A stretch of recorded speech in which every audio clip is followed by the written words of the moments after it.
नमस्कार दोस्तों, let's learn scientia channel में आप सबों का स्वागत है। पिछले लेक्चर में हमने गति के प्रथम नियम और द्वितीय नियम के अनुप्रयोग को समझा था। आज हम लोग बात करेंगे गति के तृतीय नियम के बारे में, जिसको कि क्रिया और प्रतिक्रिया का नियम भी कहा जाता है, एक्शन और रिएक्शन का रूल कहा जाता है, नियम कहा जाता है।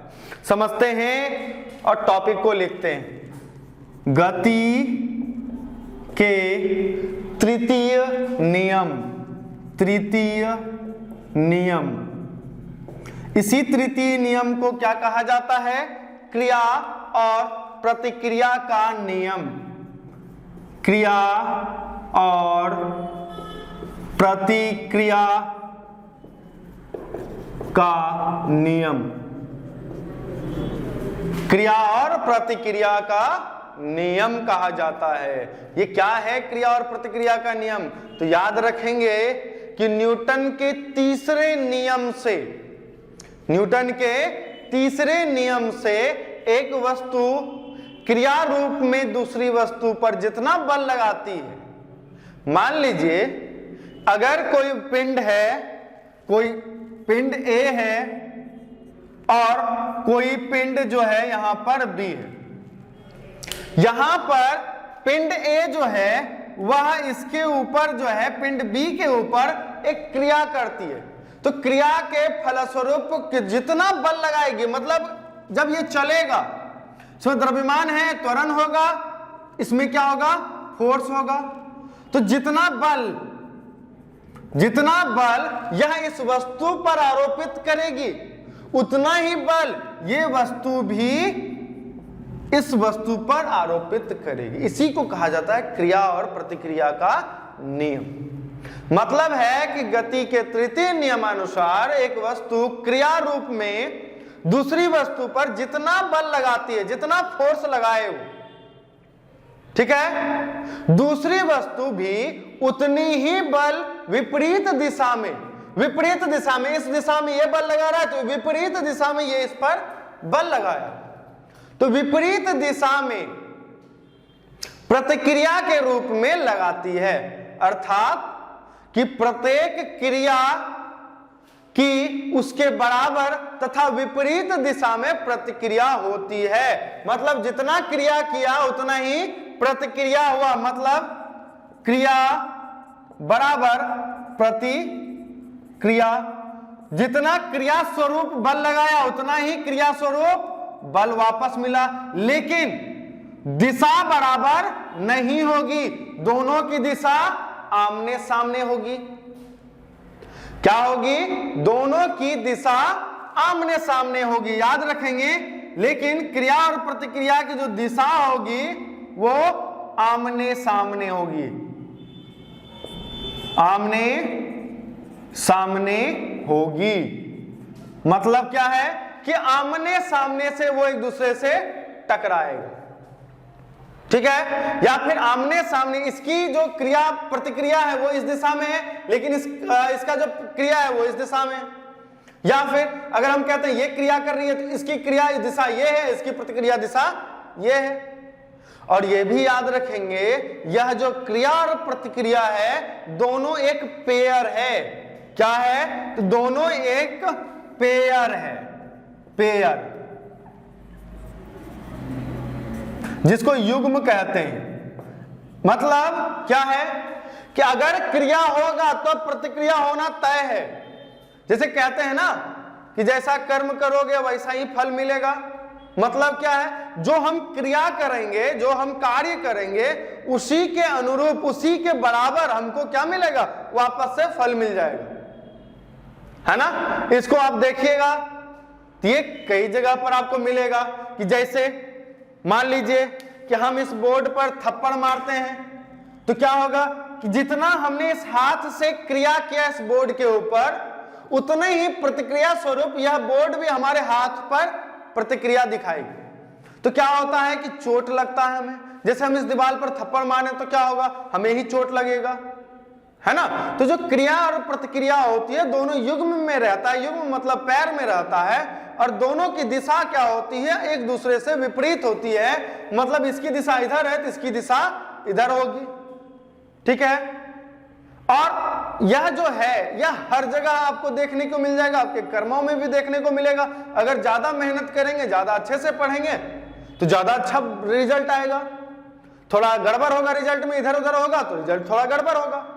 यही क्या है कि क्रिया आपने जितना किया उसी के बराबर, जितना पढ़ेंगे उतना ही याद होगा, और जितना याद होगा उतना ही आगे बढ़ेगा।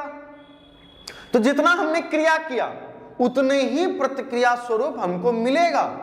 मतलब जितना हम पढ़ेंगे उतना ही ज्यादा अच्छा रिजल्ट आएगा। तो ये तो गति के तृतीय नियम के आधारित है ना। अब इसके उदाहरण के लिए हम लोग समझ सकते हैं कि इसके उदाहरण क्या है। इसके उदाहरण को समझना है हमें। तो इसका जो उदाहरण होता है, जैसे मान लीजिए कि कोई व्यक्ति किसी बंदूक से कोई गोली छोड़ता है। मान लेते हैं कि कोई बंदूक है यहां पर,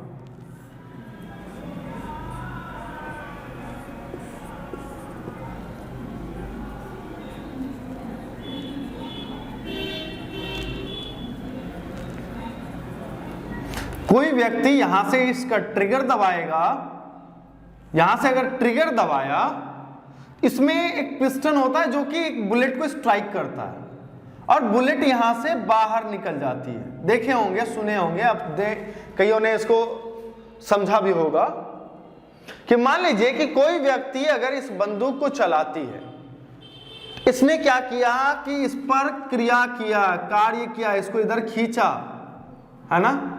तो जब खींचा तो यहां पर देखिएगा इस पर जो बल है वो बल किधर लगा, बुलेट पर, इस दिशा में लगा।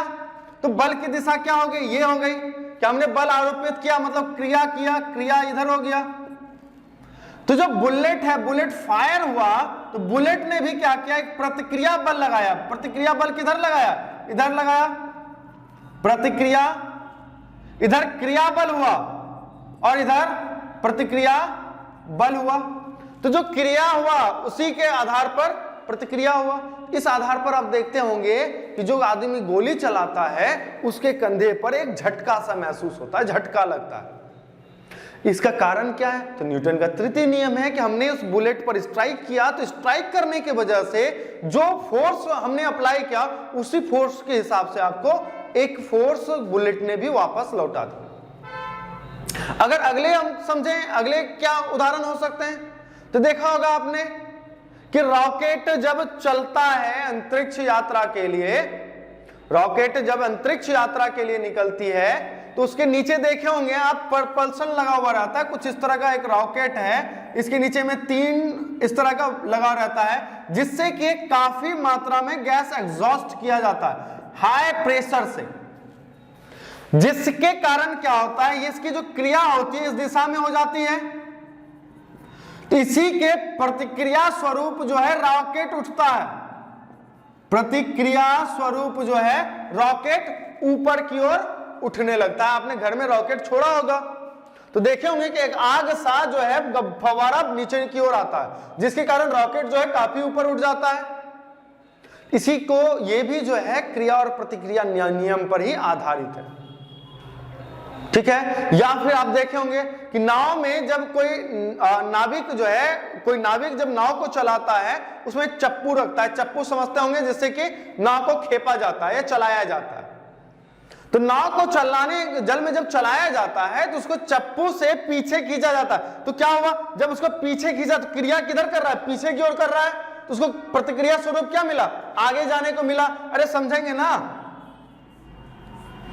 मान लीजिए ये नाव है, इस नाव पर एक चप्पू रखा हुआ है कुछ इस तरह का, दोनों साइड से चप्पू रखा हुआ है ना। इससे क्या किया, पानी को पीछे धक्का मारा।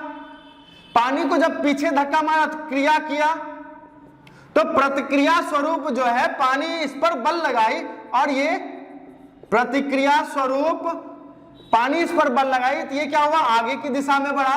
तो क्रिया इस दिशा में हुआ, प्रतिक्रिया इस दिशा में हुआ, ठीक है। इसके आप कई जगह पर उदाहरण को देख सकते हैं। जैसे सबसे इसका जो बेहतर उदाहरण होता है वो क्या है, मान लीजिए कोई इंसान है किसी सतह पर खड़ा है, वो एक बल लगाता है, उसको एक बल कहते हैं कि जो फोर्स है, वेट है, उसका एक वेट होता है, वो होता है mg, ठीक है, इसको कहते हैं weight. Weight equal to mg होता है, ये आगे हम लोग बात करेंगे वेट mg क्या होता है। m होता है द्रव्यमान और g होता है ग्रेविटेशनल एक्सेलरेशन, w होता है वेट। तो आगे चल के हम लोग बात करेंगे। फिलहाल इतना समझना है, जो इंसान है, इंसान को अपना जो भार महसूस होता है वो भी प्रतिक्रिया बल का ही उदाहरण है। मतलब है कि हमने इस धरती के सतह पर mg फोर्स, mg वेट रखा, इसने भी क्या किया, एक mg वेट जितना हमने लगाया उतना ही हमारे ऊपर भी आरोपित कर दिया, जिसके आधार पर जो हम अपना भार महसूस करते हैं, जो अपना वेट होता है, वो भी प्रतिक्रिया नियम के सिद्धांत पर ही आधारित है। ठीक है, ये थे हमारे न्यूटन के गति के तृतीय नियम, जिसको कि कहते हैं क्रिया और प्रतिक्रिया का नियम। हमने देखा कि जब हम किसी पिंड पर कोई क्रिया करते हैं तो उस पिंड के द्वारा भी हमारे ऊपर एक विपरीत दिशा में प्रतिक्रिया स्वरूप बल आरोपित होता है। यही नियम क्रिया और प्रतिक्रिया का नियम होता है। इसके कुछ हमने उदाहरण भी देख लिए। आगे हम लोग बात करेंगे संवेग संरक्षण का सिद्धांत। तब तक के लिए मजे से पढ़ाई कीजिए और अच्छे से पढ़ाई कीजिए, बिना स्किप किए हुए वीडियो को थोड़ा पूरा देखिए। तब तक के लिए जय हिंद, जय भारत।